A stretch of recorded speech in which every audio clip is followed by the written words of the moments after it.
اللہ تعالیٰ نے رسول اللہ صلی اللہ علیہ وسلم اور امت کو تسلی دی ہے کہ جو دین ہم پیش کرتے ہیں یہ حق دین ہے اور اس میں دونوں جہانوں کا فائدہ ہے۔ جو ادیان اس سے متصادم ہیں وہ کسی کے بھی ہے، وہ غلط ہے اور ہمارے ہاں ناپسندیدہ ہے۔ ذالک نتلوہ علیک من الآیات والذکر الحکیم، یہ ہم جو آپ کو پڑھ کر سناتے ہیں یہ دو ٹوک فیصلے ہیں۔ ذالک نتلوہ علیک من الآیات، دو ٹوک فیصلے ہیں۔ دو ٹوک فیصلہ اس کو کہتے ہیں کہ اس سے پہلے یا اس کے بعد اس کے خلاف نہ ہو،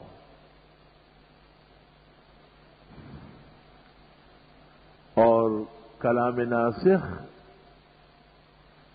جس نے گزشتہ کلام کو منسوخ کیا ہو وہ الآیات کہلاتی ہے۔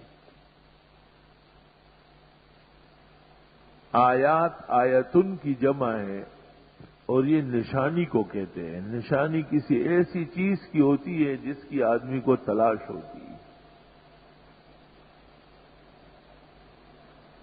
آپ سب لوگوں میں ایک آدمی کو ڈھونڈ رہے ہیں تو اس کی نشانی ہے، رنگ جانتے ہیں، اس کے کپڑے پہچانتے ہیں، اس کی ٹوپی آپ کے ذہن میں ہے کہ اس رنگ کی ٹوپی اوڑھتا ہے۔ آپ سے جب کوئی چیز گم ہو جاتی ہے اور آپ اسے تلاش کرتے ہیں تو پہلے نشانیاں بتاتے ہیں۔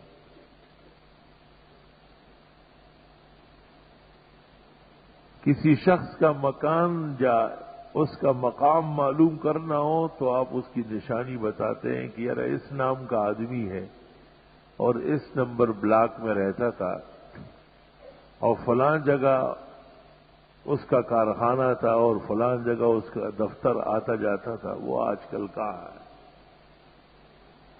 یہ دستور ہے انسانی تہذیب کا کہ کسی تلاش اور جستجو کے لیے نشانی چاہیے۔ ذالک نتلوہ علیک من الآیات، یہ ہم جو آپ کو پڑھ کر سناتے ہیں یہ بڑی دو ٹوک باتیں ہیں اور اس میں بھول چوک کا کوئی احتمال نہیں ہے اور اس میں کوئی غلطی اور خطا نہیں ہو سکتی۔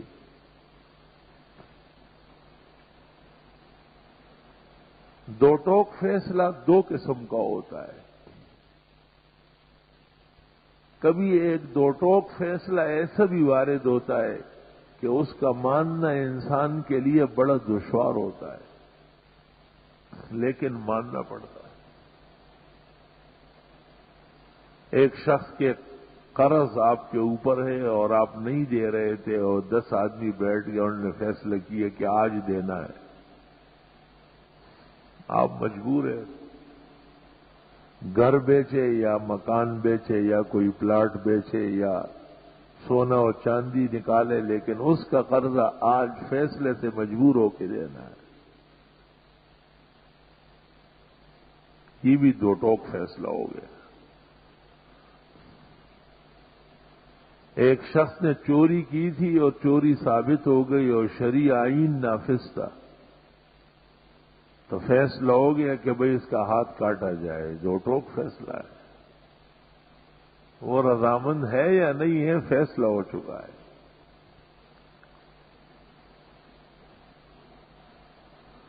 زواجر اور موبخات جتنے ہیں وہ دو ٹوک ہیں، اس لیے شرعی حدود اور تعزیرات کسی کے لیے معاف نہیں ہوتے ہیں۔ نہ قاضی معاف کر سکتا ہے اور نہ امیر المومنین۔ یہ نہیں کہ کورٹ کے اختیار میں اور پھر اس کے بعد گورنر کے اختیار میں اور پھر وزیر اعظم کے اور صدر کے اختیار میں۔ یہ انسانوں کی بنائی ہوئی سزائیں ہیں، اس لیے انسان معاف کر سکتے۔ پیغمبر اسلام کے سامنے جب ایک معزز گھرانے کی عورت چوری میں پکڑی گئی اور شہادت مکمل ہو گئی اور آپ نے فیصلہ کیا کہ اس کا ہاتھ کاٹا جائے، تو انہوں نے بڑی تکڑی قسم کی سفارشیں خدمت اقدس میں پیش کی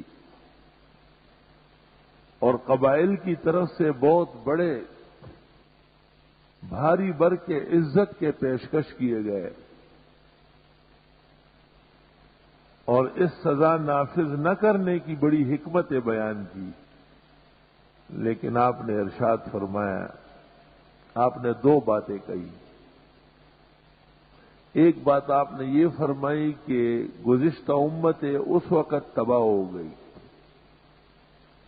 جب ان کا صاحب حیثیت آدمی جرم کرتا تو ترکوہ ہو، اس کو چھوڑ دیتے،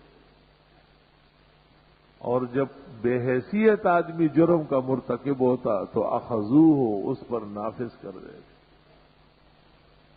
اللہ نے ان امتوں کو ملیامیٹ کر دیا، انہوں نے اللہ کے حدود اور تعلیمات سے انسانی قدر کو بلند سمجھا تھا۔ ایک بات تو آپ نے یہ فرمائی کہ اگر ایسا ہوا ہے تو غلط ہوا ہے اور اس پر اللہ کی ناراضگی آ چکی ہے۔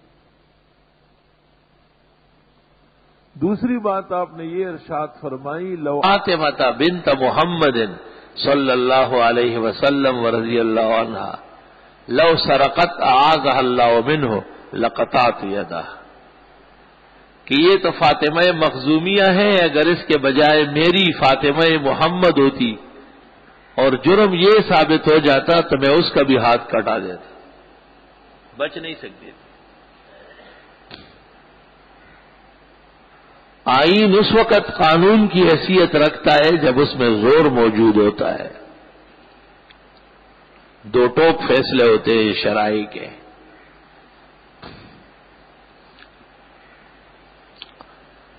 اس جگہ جو آیات ارشاد فرمائی کہ ہم جو آپ کو پڑھ کے سناتے ہیں یہ دو ٹوک فیصلے ہیں، تو ساتھ فرمایا وذکر الحکیم، سمجھ میں آنے والی باتیں۔ ذکر حکیم اس کو کہتے ہیں کہ ایک شخص کو آپ نصیحت کر لیں اور پھر اس کا فائدہ بتا دیں اور اس کے نہ ماننے کی صورت میں اس کی سزا بتا دیں۔ جیسے طبیب حاذق اور مشخص قسم کا حکیم جب ایک مریض کو پرہیز بتاتا ہے تو بتاتا ہے کہ اگر یہ پرہیز اتنے دن تک کیا گیا تو دک سل کی یہ بیماری ختم ہو جائے گی، اور اگر یہ بات نہیں مانی گئی ہے تو یہ آپ کی زندگی کے فنا کا سبب بن جائے گی۔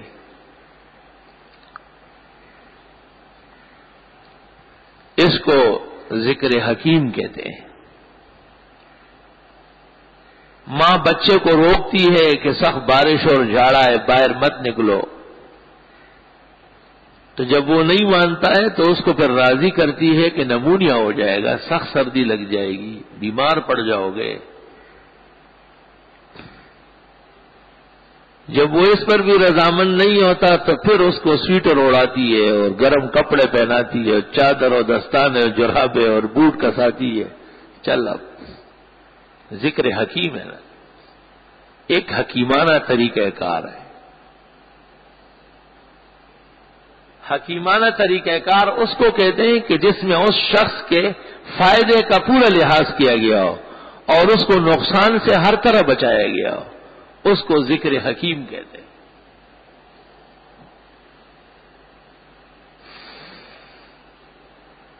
ذالک نتلوہ علیک من الآیات والذکر الحکیم، یہ مضامین ہم جو آپ کو بیان کرتے ہیں دو ٹوک ہے اور سبق آموز ہے۔ ذکر حکیم کا معنی ہے سبق آموز، حکمت اور فائدے سے لبریز۔ تو جب ایک بات کہی گئی کہ یہ دو ٹوک بھی ہیں اور اس میں فائدہ بھی کیا ہے، بہت زبردست فائدے ہیں۔ تو اب کان کھڑے ہو جاتے ہیں اور توجہ پوری ہوتی ہے کہ بھئی وہ بات ہے کیا۔ تو آگے فرمائے ان مثل عیسیٰ عند اللہ کمثل آدم، بے شک عیسیٰ علیہ السلام کی مثال اللہ کے ہاں آدم علیہ السلام کی طرح ہے۔ یہ بات اس لیے کہی گئی کہ عیسیٰ علیہ السلام کا مذہب اسلام کے قریب کا مذہب تھا۔ 572 عیسوی میں نبی کریم صلی اللہ علیہ وسلم مبعوث ہوئے ہیں۔ صحیح تواریخ جو سلمان سے مروی ہے وہ یہی ہے کہ 571 پورے ہو گئے تھے اور 572 22 اپریل صحیح نقول کے مطابق 9 ربیع الاول جناب نبی کریم صلی اللہ علیہ وسلم تشریف لائے۔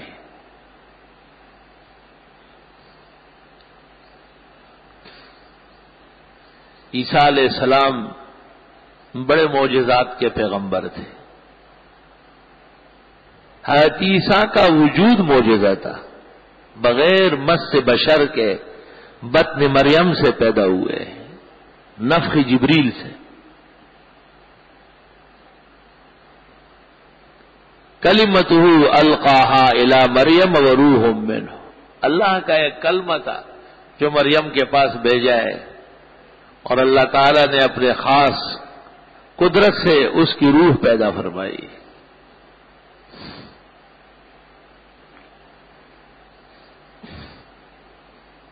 اور یہ عیسیٰ روز اول سے عجیب اس لیے پیدا کیا گیا کہ اس کا نہایا انتہا بھی عجیب بنانا تھا۔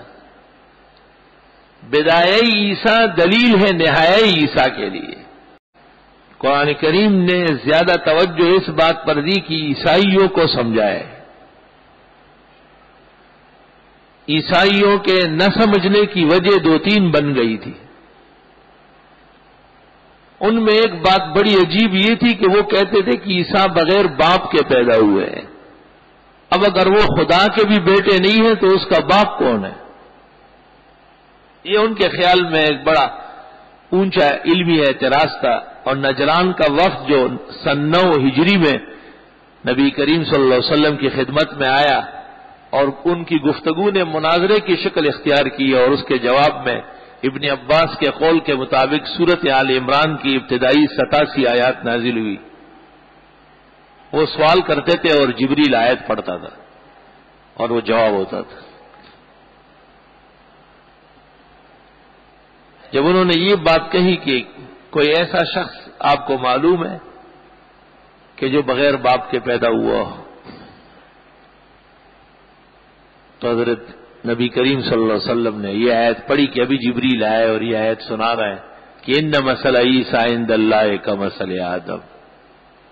عیسیٰ علیہ السلام سے زیادہ عجیب حالت تو آدم علیہ السلام کی ہے، کیونکہ عیسیٰ علیہ السلام کے تو والد نہیں ہے، والدہ ہے۔ آدم کے تو نہ والدہ ہے اور نہ والد ہے۔ اگر صرف والد نہ ہونے کی وجہ سے عیسیٰ الہ یا ابن الہ بنتے ہیں تو حضرت آدم کیوں نہیں بنے؟ خلقہ من تراب، یہاں تو ایک عورت کے بطن سے پیدا ہے، پیٹ سے، وہاں تو مٹی سے بنا ہے۔ ثم قال له کن فیکون، اللہ کے حکم سے پیدا ہوا ہے۔ تو باپ سے بھی پیدا نہیں ہے اور ماں سے بھی پیدا نہیں ہے، اور پھر بھی نہ الہ ہے اور نہ ابن الہ ہے، تو قدرت الہی سے پیدا ہے۔ تو ایک قدرت خدا کی یہ ظاہر ہوئی کہ عیسیٰ علیہ السلام بغیر باپ کے پیدا ہوئے۔ ظاہر بات ہے کہ ایک قدرت اللہ کی ایسی بھی ظاہر ہوئی ہے کہ حضرت حوا بغیر ماں کے پیدا ہوئے، آدم کی پسلی سے پیدا ہوئے۔ تو آدم تو مرد ہے، وہ تو ماں نہیں بن سکتے۔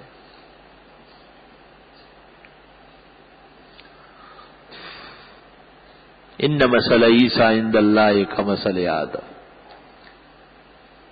اس سے پہلے اور اس کے بعد عیسائیوں کی بے راہ روی بیان فرمائی کہ یہ اصول ہدایت سے ہٹ گئے ہیں، کیونکہ عیسیٰ علیہ السلام کے سلسلے میں یہ تجاوز کر رہا ہے۔ ہم جب اس آیت کو پڑھتے ہیں تو ہمیں دو جماعتیں نظر آتی ہے کہ اسلام کا نام لیتی ہے لیکن اسلام کے اصول سے ہٹی ہوئی ہے۔ ایک مبتدئین اور بدعت کے ٹھیکیداران، قبر پرست،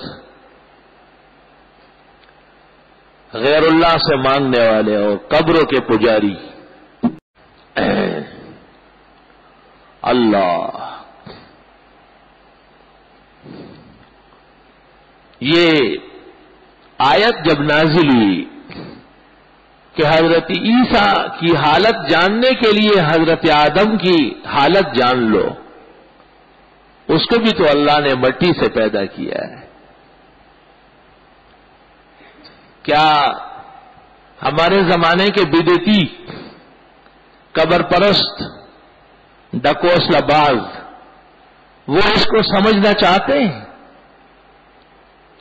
ہمارے رسول سے پہلے اور ہماری شریعت سے پہلے کتنے شرائع، کتنے انبیاء اور اولیاء گزرے ہیں۔ صحیح قول کے مطابق روئے زمین کا کوئی حصہ نہیں جہاں نبی نہیں آیا۔ ہدایت کے لیے اللہ نے ہر جگہ انتظام فرمایا ہے، مگر کسی ایک قبر کو بھی دیر تک زندہ نہیں رکھا ہے، سلامت نہیں رکھا ہے۔ ہمارے رسول صلی اللہ علیہ وسلم کی اپنی قبر مستثنا ہے، اور وہ اس لیے کہ آپ خاتم النبیین ہیں۔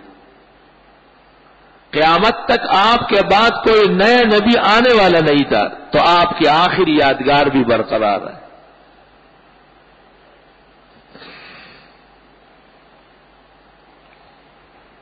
کیونکہ حضرت کا وصال ہونا، آپ کا جنازہ ہونا، آپ کا قبر میں مدفون ہونا، آپ کی زیارت کے لیے کائنات کا جانا، یہ توحید کے عقیدے کی بنیاد ہے۔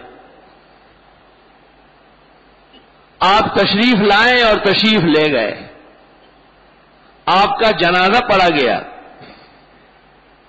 جنازہ زندوں کا نہیں پڑھا جاتا ہے، جنازہ مردے کا ہوتا ہے۔ آپ کی قبر بنی ہے، قبر زندے کی نہیں ہوتی، مردے کی قبر ہوتی ہے۔ آپ کی زیارت کے لیے جانا سنت طریقہ ہے، آداب مدینہ اور بہترین اعمال بل تقرب الی الواجبات کما قال الفقہاء،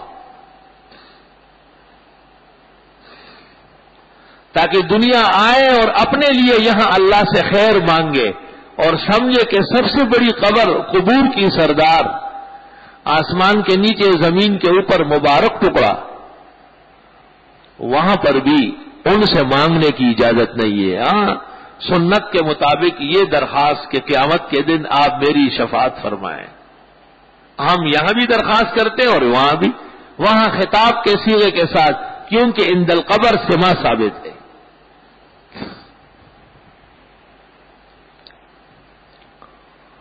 ان مثل عیسیٰ عند اللہ کمثل آدم، بے شک عیسیٰ علیہ السلام کا حال جاننا ہو تو آدم کا حال دیکھو۔ بدعتیوں سے کہو اسلامی عقیدت دیکھنا ہو تو کعبہ منا مزدلفہ عرفات دیکھو، کوئی قبر نہیں، کوئی زیارت گاہ درگاہ نہیں، چٹیل میدان ہے اور اللہ کے حضور بندے کھڑے، اللہ معاف فرما، خدایا آپ ہی مغفرت فرما، خدایا آپ ہی جہنم سے بچا، خدایا آپ ہی راضی ہو جا، آپ ہی جنت لے۔ یہ اسلامی عقیدہ ہے۔